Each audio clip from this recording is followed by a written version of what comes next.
Perché sur son éperon rocheux, le village de Lautrec, l'un des plus beaux de France. Mais ce n'est pas la cité médiévale qui nous attire aujourd'hui, c'est un tout autre trésor qui s'épanouit dans les champs alentours. Entre blé, tournesol et soja, l'ail rose de Lautrec, porté par ses producteurs. 5 kilos. L'ail est son terroir. C'est au mois de juin qu'il se récolte, bulbes arrachées à la terre, encore bien souvent à la force des bras. Le terroir de l'ail rose, c'est une terre argilo-calcaire qui est déjà très amoureuse, qu'on appelle ici. Elle est collante, elle est dure à travailler et tout. Et je dirais presque que plus elle est collante, plus l'ail est beau. Suspendu dans un hangar ouvert, l'ail fraîchement récolté va sécher au moins 3 semaines. Puis vient le pelage, peau après peau, jusqu'à la dernière qui va révéler sa couleur rose. Pendant près de 2 siècles, l'ail s'est vendu uniquement sur les marchés locaux du Tarn. Une production confidentielle jusqu'en 1966 et l'obtention du premier label rouge français. On a un étiquetage qui comporte une traçabilité qui avait à une époque plus de 20 ans d'avance sur les produits. Le consommateur peut retrouver le producteur, savoir sur quelle parcelle il a produit de l'ail, quand est-ce qu'il l'a récolté, quand est-ce qu'il l'a pelé, quand est-ce qu'il l'a vendu, tout. Chaque année dans les rues de Lautrec, au premier jour d'août, se retrouvent près de 20 000 personnes venues de la France entière et même de l'étranger. Les grappes ou manouilles se vendent en moyenne 4 fois plus cher que l'ail commun. C'est le produit d'exception qu'on rapporte de vacances. Moi, je viens de Normandie et je fais mes provisions chaque année.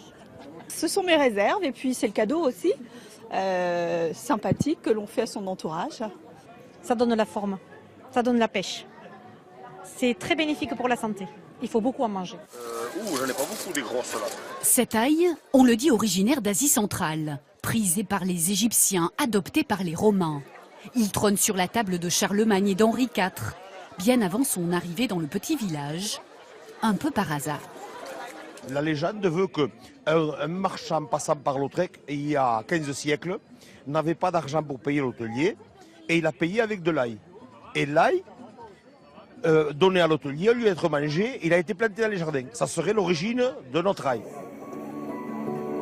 Des légendes, des histoires sur l'ail, on en raconte à Lautrec.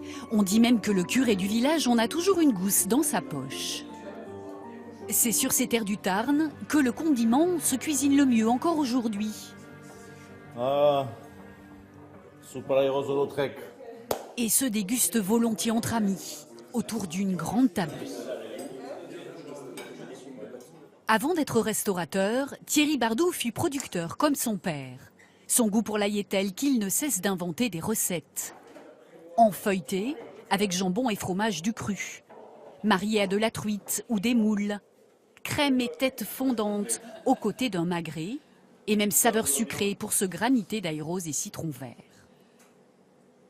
Là, on va avoir une subtilité grâce à l'ail rose de Lautrec, qui va amener son parfum, sa douceur, parce que évidemment c'est un ail qui n'est pas agressif, qui se mange avec bonheur, et cuit en chemise comme ça, c'est fantastique. Magnifique. Ce jour-là, 7 plats seront déclinés autour d'un même produit, ni trop ni trop peu, pour être apprécié des convives. C'était une pure merveille. C'était une découverte totale sur un repas basé avec de l'ail. C'était du début à la fin. C'est le rose de Lautrec, c'est le rose de la brique de Toulouse, c'est le rose de la vie à Lautrec, le rose du ciel de soir d'été, c'est magique. D'autres lui prêtent des vertus thérapeutiques, quasi médicinales.